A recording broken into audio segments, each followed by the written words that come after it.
Il y a quelques semaines encore, le magasin que voici était hermétiquement fermé et interdit d'accès à toute personne.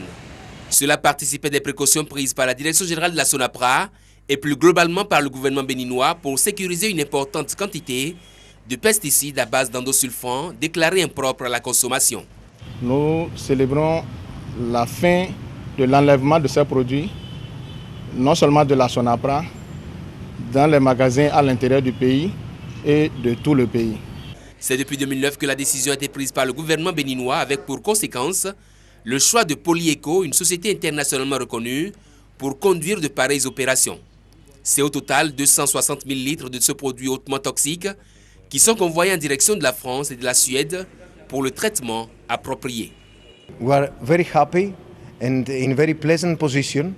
Alors aujourd'hui, nous sommes très heureux d'informer tous les citoyens du Bénin qu'on a pu sécuriser toute la quantité de pesticides qui se trouvent au Bénin. Et nous restons à votre disposition pour faire tout autre projet par rapport aux déchets dangereux et pesticides au Bénin.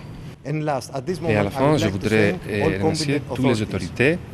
L'opération de sécurisation et d'enlèvement des pesticides à base d'endosulfan est arrivée à terme et l'image que présente ce magasin de la SONAPRA en est la parfaite illustration.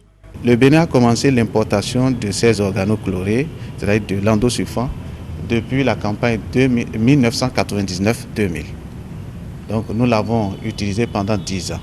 Quand en février 2009, le gouvernement a pris en Conseil des ministres la décision d'interdire l'importation et la distribution et l'utilisation de l'endosulfan sur toute l'étendue du territoire. On peut à présent affirmer qu'il n'y a plus d'endosulfan au Bénin sur la base des déclarations faites par le directeur général de la SONAPRA, Idrissou Bako, qui se réjouit de pouvoir utiliser ce magasin à d'autres fins. Nous sommes à 0 endosulfan au Bénin, donc tout a été sécurisé, mis dans des conteneurs spéciaux, envoyés maintenant en Europe pour la destruction. Donc, disons, c'est l'information que nous avons voulu partager avec tout le peuple béninois. Nous sommes maintenant à 0 risque d'endosulfan sur le territoire national.